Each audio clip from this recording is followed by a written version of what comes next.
안녕하세요. 오늘도 이 유튜브를 보고 계신 여러분들에게 한 가지 질문으로 메시지를 시작해 보려고 합니다. 혹시 여러분은 인생에서 한 번이라도 돌을 맞을 만큼 큰 잘못을 한 적이 있으신가요?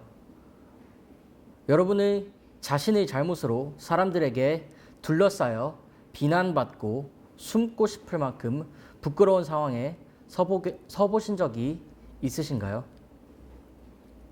요즘은 한번 잘못하면 SNS에 공개적으로 올라서 순식간에 수만 명에게 비난을 받습니다. 그런 상황에 여러분이 놓여 있을 때 여러분은 도망칠 곳도 없고 모든 손가락질을 받을 것입니다. 오늘 은혜복음 15분 말씀은 신약 요한복음 8장 1절부터 11절을 통해 어떤 한 여인이 자신이 범한 심각한 잘못, 죄로 인해 이러한 상황 가운데 놓여 있을 때 예수님을 만나게 되면서 벌어지는 이야기를 해보려고 합니다. 예수님께서는 죄를 범한 여인에게 뭐라고 하셨을까요? 이야기의 시작은 이른 아침 예수님께서 성전에서 백성들을 가르치시는 장면으로 시작됩니다. 예수님께서 백성들을 한창 가르치고 계시던 도중 갑자기 서기관들과 바리새인들이 가늠하다 현장에서 잡힌 한 여인을 예수님께로 끌고 옵니다. 그리고 이렇게 말합니다. 선생님, 우리가 이 여인을 가늠하는 현장에서 잡았습니다. 모세의 법에는 이런 여인을 돌로 치라고 되어 있는데 선생님의 의견은 어떻습니까? 간음은 요즘 시대로 범죄로 치자면 성매매라 볼 수 있는데요. 즉 바리새인들과 서기관들은 성매매를 한 여인을 현장에서 붙잡아 예수님께로 끌고 온 것이었죠. 지금도 성매매는 아주 큰 죄에 속하며 법적으로 처벌할 경우 범죄에 따라 최대 7년 이하의 징역 또는 7천만 원 이하의 벌금형에 처하는데요. 이때 당시에는 성매매한 자들은 모세의 율법에 의해 사람들에게 돌로 쳐 죽임을 당하는 그런 죽음의 형벌을 받게 되어 있었습니다. 따라서 이 여인은 모세의 율법에 의해 사람들에게 돌로 쳐 죽임을 당하는 형을 받아야 하는 상황이었으며 바리새인들과 서기관들은 예수님께 이 여인의 처벌이 합당한지 그리고 이렇게 진행하는 게 맞는 것인지 그 의견을 묻는 것이었죠. 그러나 사실 서기관들과 바리새인들이 예수님께 이 여인의 처벌의 유무를 묻는 것에는 다른 의도가 있었습니다. 그들은 이 여인을 처벌하려는 의도보다는 예수님의 답변을 통해 예수님을 고발할 구실을 찾는 것이었습니다. 이 여인을 통해 예수님을 진퇴양난에 빠지게 하려고 하였던 것이었죠. 그들은 왜 예수님께 이러한 의도를 품게 되었을까요? 당시 예수님께서는 백성들에게 하나님의 말씀을 전하셨고 단지 말씀을 전하는 것뿐만 아니라 사람으로서는 상상도 하지 못할 그런 놀라운 기적들을 행하시면서 백성들에게 큰 인기를 얻게 되었는데요. 예수님의 이러한 큰 인기는 기득권을 가진 종교 지도자들인 바리새인들과 서기관들에게 시기를 불러일으켰고 더 나아가 그들의 입지에 위협이 되었습니다. 그래서 그들은 예수님을 무너뜨리고 몰아내기 위해 율법과 로마법 사이의 함정을 이용해 예수님을 고발할 빌미를 찾으려고 하였던 것입니다. 만약 예수님이 이 가늠하다 잡혀온 여인을 돌로 치라는 답변을 하신다면 그들은 예수님을 로마법의 위반자로 고소했을 것입니다. 왜냐하면 당시 유대인들의 사형 집행에는 로마 총독의 꼭 허락이 필요했기에 로마 총독의 허락 없이 형을 집행했다는 빌미로 예수님을 고소했을 것입니다. 그렇다고 돌로 쳐 죽이지 말라고 답변하신다면 예수님에 대해 이 사람은 하나님의 말씀을 전하면서 하나님의 율법을 무시한다 라고 몰아갔을 것입니다. 이들은 이 딜레마를 이용해 예수님을 시험에 빠뜨리고자 고발할 빌미를 찾으려고 하였던 것입니다. 그렇다면 이 질문에 있어 예수님께서는 어떤 답변을 하셨을까요? 요한복음 8장 6절 후반부터 7절까지 읽어드리도록 하겠습니다. 예수께서 몸을 굽히사 손가락으로 땅에 쓰시니 그들이 묻기를 아니하는지라.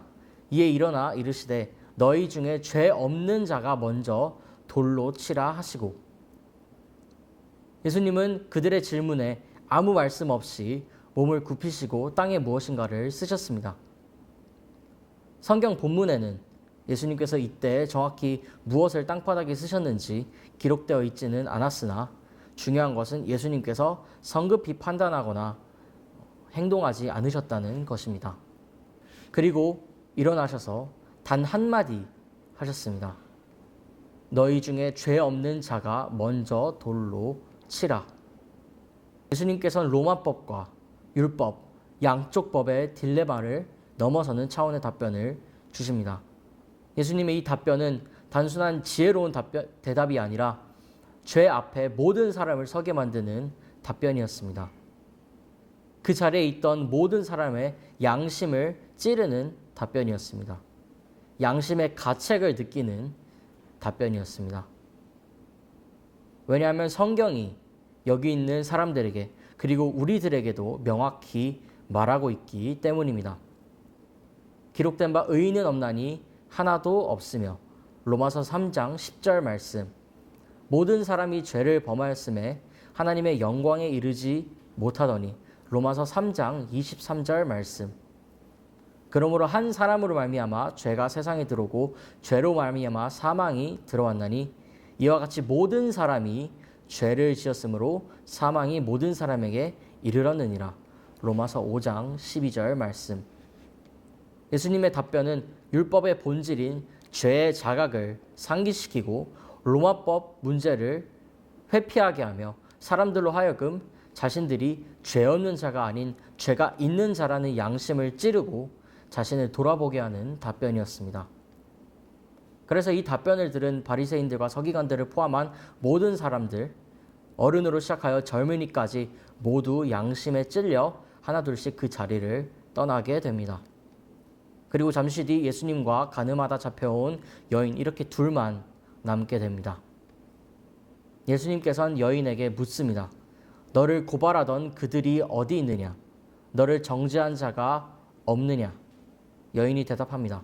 주여 아무도 없나이다. 여인이 이렇게 답하자 예수님께서 다시 말씀하십니다. 나도 너를 정죄하지 아니하노니 가서 다시는 죄를 범하지 말라. 예수님의 이 말씀 안에는 저희들이 전하고 있는 이 복음 말씀의 핵심이 담겨 있습니다. 나도 너를 정죄하지 아니하노니 가서 다시는 죄를 범하지 말라. 예수님은 죄인을 정죄하러 오신 것이 아니라 구원하러 오셨습니다. 또한 죄 용서받는 사람은 이전과 다른 삶, 즉 새로운 삶의 방향 전환을 명하셨습니다. 즉 예수님께서는 죄인을 정죄하지 않고 은혜로 용서하시며 새로운 삶으로 우리를 부르시는 분이십니다. 시간이 다 돼서 오늘 말씀을 요약하고 마무리해 보도록 하겠습니다. 오늘 우리는 가늠하다 붙잡혀온 여인에 대해 이야기를 들었습니다.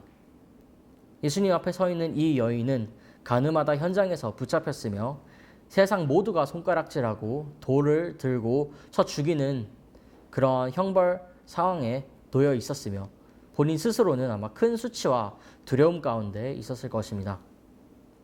그러나 이 이야기는 단순히 이 한 여인만의 이야기가 아닙니다. 우리도 이 여인과 다르지 않다는 것입니다. 사람들 앞에서는 잘 숨기고 있지만 하나님 앞에서는 숨길 수 없는 죄와 부끄러움이 우리 안에 있습니다. 성경은 모든 사람이 죄를 범하였으므로 하나님의 영광에 이르지 못하다고 분명히 말하고 있습니다. 그래서 우리는 사실 다 이 여인처럼 돌을 맞아야 할 사람들입니다. 그런데 예수님께서는 뭐라고 하셨나요? 나도 너를 정죄하지 아니하노니 가서 다시는 죄를 범하지 말라. 그렇습니다. 우리가 예수님께로 나아갔을 때 예수님께서는 죄인인 우리를 정죄하지 아니하십니다. 대신 죄 용서를 받습니다. 왜일까요? 예수님께서는 율법을 무시해서가 아니라 곧 십자가에서 그 여인의 죄 그리고 우리의 죄까지 대신 지고 벌을 받으신 분이셨기 때문입니다. 우리를 정죄하신 대신 자신이 정죄를 받으신 것입니다. 이것이 바로 은혜입니다. 또한 예수님께서는 용서가 끝이 아니라 우리에게 새로운 삶의 시작을 하게 하십니다. 예수님은 너 이제 죄 용서받았으니 괜찮다 그냥 가라 라고만 말씀하시지 않으십니다. 다시는 죄를 범하지 말라라고 말씀하시면서 새로운 방향을 주셨습니다. 이제 나의 은혜로 그 죄에서 벗어나 새로운 길로 걸어가라. 새로운 길을 걸어가라 라고 말씀해 주셨습니다. 여러분 혹시 아직도 죄책감과 정죄 속에 묶여 있으십니까? 오늘 그 돌멩이를 내려놓으시길 바랍니다. 그리고 예수님께서 주시는 용서와 새 출발의 은혜를 붙잡으시길 바랍니다. 복음은 우리를 정죄에서 건져내고 새로운 길로 부르시는 예수님의 초청입니다. 예수님의 이 은혜의 초청을 마음 가운데 기쁨으로 받고 예수님께 믿음으로 나아오시길 바라게 됩니다. 이상 말씀을 줄이도록 하겠습니다. 감사합니다.